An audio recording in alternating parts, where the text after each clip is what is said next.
Hello everybody, welcome back to my channel where we talk about skincare, grooming and sometimes hair, so that sounds like your thing. Make sure you are subscribed. Also, come and follow me on Instagram where I post a lot of stuff you're not going to see here on YouTube. Welcome to another Products I Lied About video. But before we get into today's video, I want to thank Function of Beauty for sponsoring today's video. Yes, I got a Function of Beauty sponsor. If you listen to my podcast, you know I've been wanting this one for a while. And here is your sometimes hair content for the month. Properly cleansing, nourishing and treating my hair, I treat very seriously just as I do my skincare routine. What I'm doing to my face, I want to do for my hair. I put a lot of products in my hair, so I want a shampoo that cleanses my hair but doesn't overly make it dry and frizzy and literally having to strip my hair of everything it's got. Functional Beauty has actually been amazing at caring for my hair, especially during quarantine. I've been testing them for a long time now. I think I meant to show a full bottle, but I've been using it all throughout quarantine when my hair was growing so long before the hairdressers reopened. And before I got my hair cut, it was keeping my unruly hair at bay. It was actually really nice. And personally with me, with all the restrictions, lockdown, all that kind of stuff, what makes Functional Beauty so convenient for me is that it's delivered to my home. Also, I'm lazy and I don't like going out anywhere, as you know. So it's super easy to pick and customize your very own shampoo and conditioner, even hair treatment. You just fill out this really quick quiz. You can do it on your laptop or on your phone. It takes 2 seconds. Let them know your hair type, your hair goals, more importantly, and more personal preferences like color and fragrance. I went for silvery blue and this pink because it's cute. Kind of matches my background. Functional Beauty is 100% vegan and cruelty-free and sulfate-free as well, which is good if you have coloured hair. Even if you box dye your hair a little bit like myself, it's a good preference to go for if you do have coloured hair. As you can see, I've used it a lot. So the Functional Beauty products come with this little sticker set, which I think is really cute. I love it when brands do that. I personally like the simplicity of the bottles, and you can even customize, and this one says Function of James because I panicked and couldn't think of anything clever to put on them. But I love the simplicity. It makes them just look good in any bathroom. Oh, that's the point. You can customize the colours to your bathroom colours. Oh.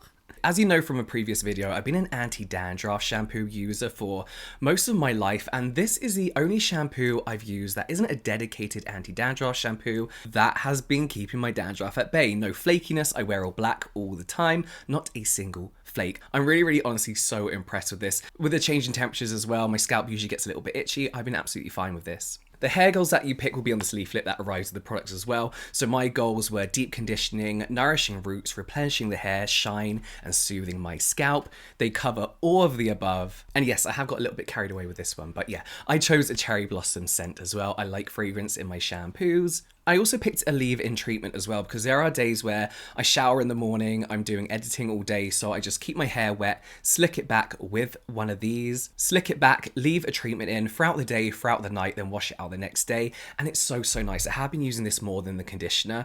One pump is more than enough. So if you want some really cute looking shampoo, but amazingly effective shampoo, conditioner, and even a hair treatment if you like, follow the link in the description box, get 20% off your first order. You'll love it, I promise. I love it so much. Now, if you watched my last video, you know the title's a bit of clickbait because one thing I always get in the comments section as someone who reviews so many products is that I've lied about certain products because I've changed my opinion on them. Or maybe I stressed that I wasn't really interested in a certain brand and then I received something in PR and maybe I liked it, or I actually went out and bought it and actually liked it. So all this video really is about is product that I've changed my mind about. And as our skin changes, its preferences may also change along with the product. So today I want to share some products that maybe I've scathed a little bit before that I'm kind of loving right now. Guys, I'm using the Centella Comfy Water, the mineral sunscreen, and usually it's not so white cast on my face, but because of the sun I become a little bit tanned. But I really like using that sunscreen for when my skin's a little bit sensitive, so please excuse the massive difference in tone between my face and my neck. Just ignore it.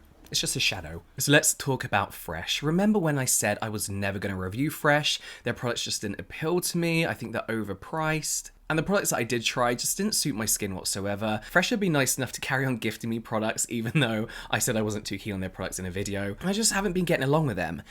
Until this arrived in PR. This is the Fresh Soy Face Cleanser. I don't know whether they gifted it to me or through Cult Beauty. Someone gifted it to me. It's gifted. I immediately cracked this open because I think I put it straight in my bathroom and I thought, oh, I'll just try it. I'll try it. This is so nice. It's a perfect non-stripping cleanser, which I feel like I'm saying a lot recently, but I feel like this kind of non-stripping cleanser is becoming the norm when it comes to what people expect and want from a nice, gentle cleanser. It's got that typical like more liquidy than gel type consistency to the skin that goes on super smooth, feels super soothing and cooling. The soy is in here to give you a healthy, brighter looking complexion. And it's pretty soothing for irritated skin as well. I mean, clearly from this shampoo bottle, I get very excited when there's a product in a pump bottle because I'm like, and I use way too much, but one pump of this really is enough to cover your whole face and give you an effective cleanse. And that's because you don't have those stripping surfactants that usually aren't the best for people with drier, more sensitive skin. Instead, you have cocoa glucoside in here, which is a very gentle surfactant. Again, a nice option for dry, dehydrated skin, but really for all skin types as well. This is a nice morning cleanse as well. I've been saying recently I just splash my face with water in the morning most of the times, but now in the morning with the hotter weather, I do like to give myself like a surface cleanse just to wash away all that surface sweat and oil that's accumulated throughout the day and any kind of like heavy moisturizer that's left on the skin throughout the night, sorry. And this is perfect. This has rose in it, and I'm really not a fan of rose, but it smells more cucumbery to me. It's got something in it, cucumbery, I think. Oh, maybe I'm making that up. Oh, I don't know, but it doesn't smell like rose. I just don't like the smell of rose, not because it's fragrance, just because it reminds me of like old stuff. I couldn't find the price for this big bottle, but a 150 milliliter tube of this product cost £30, and this is a 400 milliliter tub bottle. So I don't know, can someone do the maths for me? Because I never passed that in school or college when I had to retake it. Moving on, in one of my more recent videos, I reviewed Fenty Skin, in particular the Fenty Fat Water, and in that video I said, you know, I've got a serum and a toner that I like. It's essentially an essence. I'm probably not going to use it in place of my serum and essences, and that I just use it on lazy days when I can't be bothered to do my routine. That was a lie, because I have been using this every single day since I got it. So obviously I was trying it to test out the product before I reviewed it. After that, I've just been reaching for it every single day. As they keep mentioning, the weather's getting warmer here, Britain's attempting to have a summer. So whilst I know how to layer my products without feeling bogged down and oily and greasy, using this in place of my toner essence stage, I still use the serum, has been really, really good at just controlling my oils. This isn't for people with dry skin. I wouldn't say that people with dry skin would benefit from this at all, really. But if you have oily skin, like combination, if you have an oily T-zone to oily skin, I think this is really, really good at just helping keep it in control throughout the day. I won't talk about this too much because you can go and watch my full review on these products. But yeah, I really, really like this. I mean, honestly, the witch hazel in here, a lot of people kind of cringe at it, but it's formulated in here with a load of like humectants and soothing ingredients. So I wouldn't be too worried about the witch hazel in here. If you don't like fragrance, you're going to hate this. The next product I'm so sorry I lied about is the Clavu Nourishing Care Lip Sleeping Pack. This is one of my all-time favourite lip masks of all time ever. The only one I'd ever use and the only one that works for me. And I discovered this after trying them all. I tried the Laneige, I tried the Innisfree lip mask, a ton of Korean ones. I think I tried a Body Shop one, and just none of them kept my lips nicely moisturized throughout the night. I'd wake up with dry, cracked lips. And this was the only lip mask that really, really did do a good job. Until now. Whilst this is amazing and something I will always keep in my stash, I have discovered the Milk Makeup Melatonin, what's it called?